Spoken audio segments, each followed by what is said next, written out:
On the line, a man who's been everywhere, man. It's Brian Tichy. Brian, thanks for taking my call. No problem. Thanks for having me. Yeah, it's good to have you on. Now, one look at your the Wikipedia page dedicated to you, and the first question that comes to mind from me is, A, how have you had the time to get this together, and B, how did it come together? I assume you're talking about Silverthorne. Yes, we are talking about Silverthorne, and we are all about Silverthorne. How have you had the time? Oh, man, I had the time because I really wanted to see it happen. And basically, Silverthorne's singer, guitar player Pete Shoulder and I, we met through some other stuff, and I was blown away by his amazing voice. And not only that, he's a great lyricist, songwriter, guitar player, all-around musician, a great guy. And just reached out and said, what do you think about trying to write and record some stuff? Because after meeting him and getting to know him, I realized we were cut from the same cloth, musically and stylistically and all that stuff. And that was pretty much it. We got together, put some time in, wrote and recorded a bunch of music, and became Silverthorne. Let's talk about Pete. His voice absolutely just suits this music so well. It's just amazing. Yeah, I can't disagree with you on that. Let's talk about Daniel. Where did we find him? How did he become involved? Daniel's a buddy of mine. We both live in Los Angeles, and we had jammed before and recorded a bit before, and we crossed paths over the years.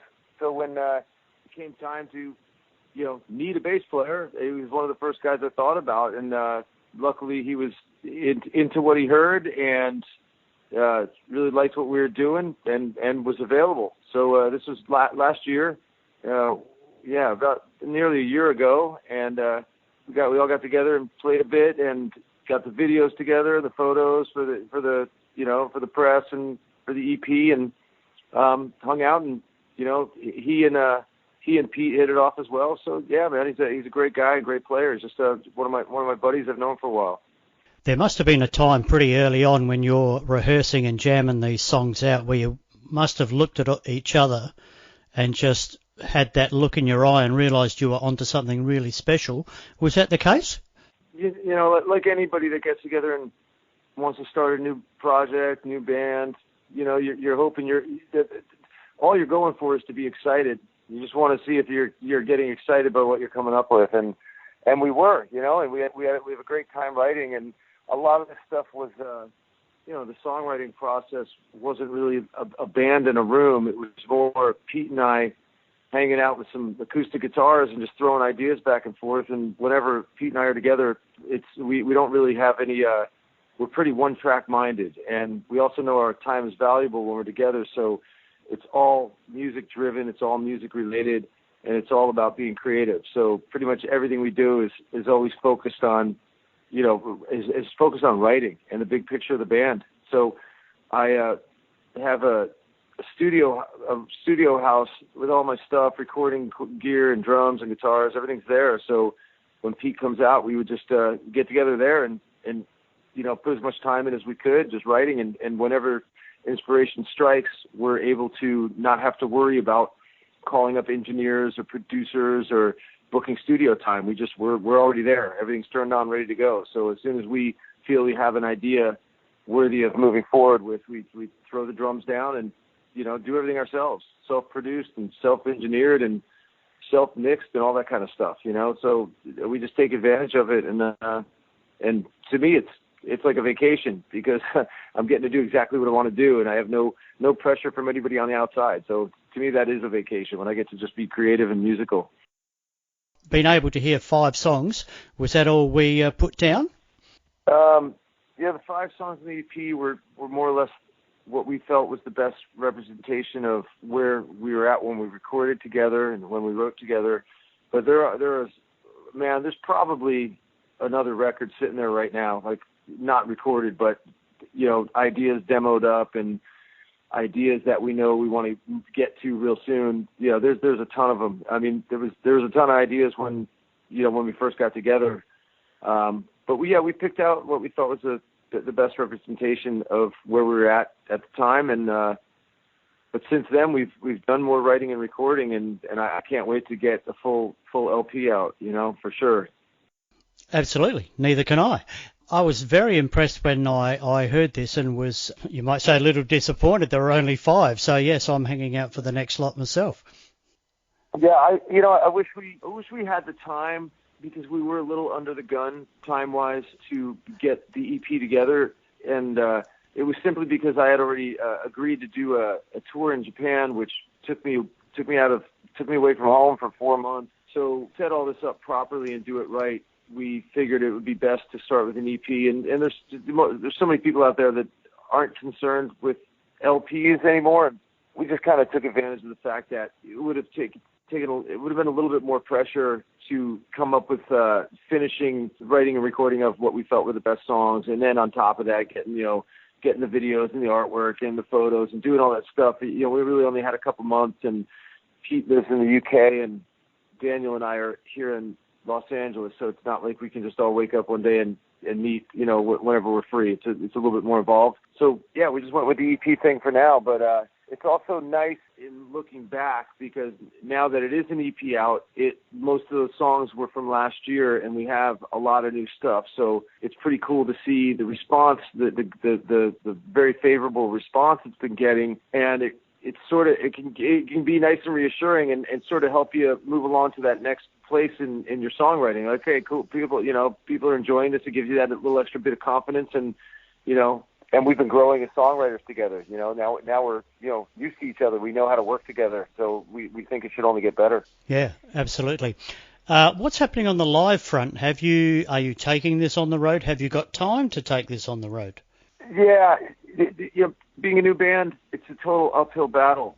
So the main pothole in the road is budgets. You got to be able to afford to do it, and then there's the other responsibilities of life, of having to make the money and pay the bills. So balance we're always trying to work with, and right now we're hoping with the EP coming out, or the EP being out, and getting some good reviews and all that stuff, we're hoping that can kind of propel us into the next place where it might be a little easier to get some doors open and take advantage of being able to get opportunities to play out live. We definitely want to. Like we've said, we'll play any backyard barbecue or any arena that we're invited to. We're ready.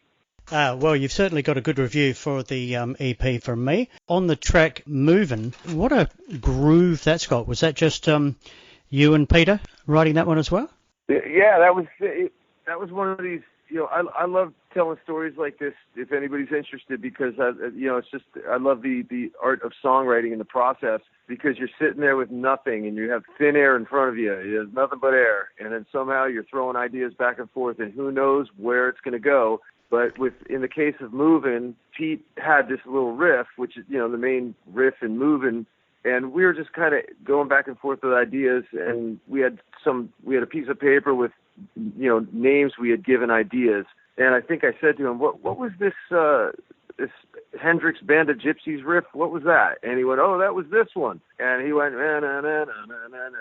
And he played that, and I go, and as soon as he played it, he in his head thought it sounded like something that could be stylistically like a Jimi Hendrix Band of Gypsies vibe, which, it's played in a certain way, maybe it could be, but I totally didn't hear it like that, when we talked about it and written the idea down. But when we went back to it and he played it, I was like, wow, that's definitely a cool riff, man. But I heard the groove that's on Movin'. I heard the big driving groove, because I didn't hear it like a Band of Gypsies thing. I said, I'm actually hearing that more like sort of like ELO, Don't Bring Me Down. Like I just heard that like goose, ka, coo, coo, ka, coo. I really straight and almost mechanical. And he was like, yeah, I don't know. Yeah, that's how you hear it. I go, yeah, man. I hear it like that. And then you start singing bluesy on top of it. And he was like, okay. And I go, let's get a massive drum sound. Let's make it like gnarly and nasty and dirty. And let's make the guitars nasty. And, let's just make it all nasty and dirty. And so we started working on it like that. And we put the song together, and we're listening back to these tracks, and they're pretty nasty sounding. Then he starts singing that nice little moving chorus over it, which is very melodic and clean, but it worked. And I said, what's that? He goes, I don't know. And I go, just keep doing it. And we were like, is it that simple? That's kind of all we really need. And I said, okay, well, let's leave that, put some harmonies on it, and when you go to the verses, get dig in a little more, your lower voice, bluesy, nasty voice, and I think I even said, one of those kind of like Tom Petty things, it's just a nice bluesy thing. Started rolling with those ideas, and it became what it is. But yeah, it was actually the first song we wrote together. That was the first song, and based off of Pete's riff and me hearing it in a certain groove, a certain way. Like I said, ELO's "Don't Bring Me Down," which is a very infectious type groove, I don't know if anyone else has said this to you, but I don't hear any of those. I hear like a John Bonham drum sound. That's what I hear. Yeah, well, yeah, the drums, we definitely, we put up the distant room mics and took advantage of those and cranked those up in the mix. We definitely wanted that. Drum sound wise, yes, we went for that big when the levee breaks type sound. Yeah, and and I'll take that as a compliment any day of the week. I'll take a phone call in the middle of the night telling me, somebody telling me that, this Bonham's my guy. He's the best, and my biggest inspiration, all that stuff. So there's in the back of my head whenever we're recording drums, there's always a voice in my head going, well, what would it be like if John Bonham played it? What would Bonzo do? Yeah, that's what I hear. That's the way it comes across. The sort of when the levee breaks, when you got the headphones on and the drums are pounding in your head down at the bottom of the staircase in that mansion, wherever they recorded it. But that's what I hear. And if it wasn't for Jason Bonham having a God-given birthright to play with the other three, then I'd nominate you based on that song alone. Oh, well, thank you very much. That is the mightiest drum position in all of rock and roll right there, for sure. Look, mate, absolutely fantastic EP. I absolutely love it. I've been able to stream it through the record company, and I've had it on repeat. I've listened to it like 3 times today. So very, very, very well done. Other people are going to have to get up pretty early to top that so far this year. So well done on that, and best of luck with it.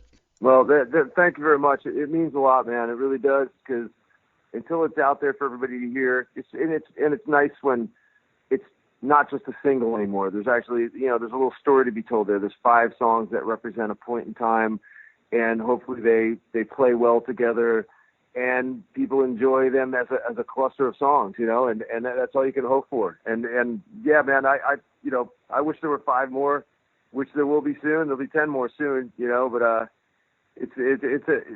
we're off to a decent little start here, and the stuff in the future is going to just be an extension of what you hear on the EP. That we do things a certain way, and we enjoy doing it that way. There's going to be no big changes in how we record or how we write and how we hear. We want the production and the final sound of the songs to be. We definitely going to kind of stick to where it's at right now. Excellent. Well, keep on doing what you're doing. It takes me to a place and time.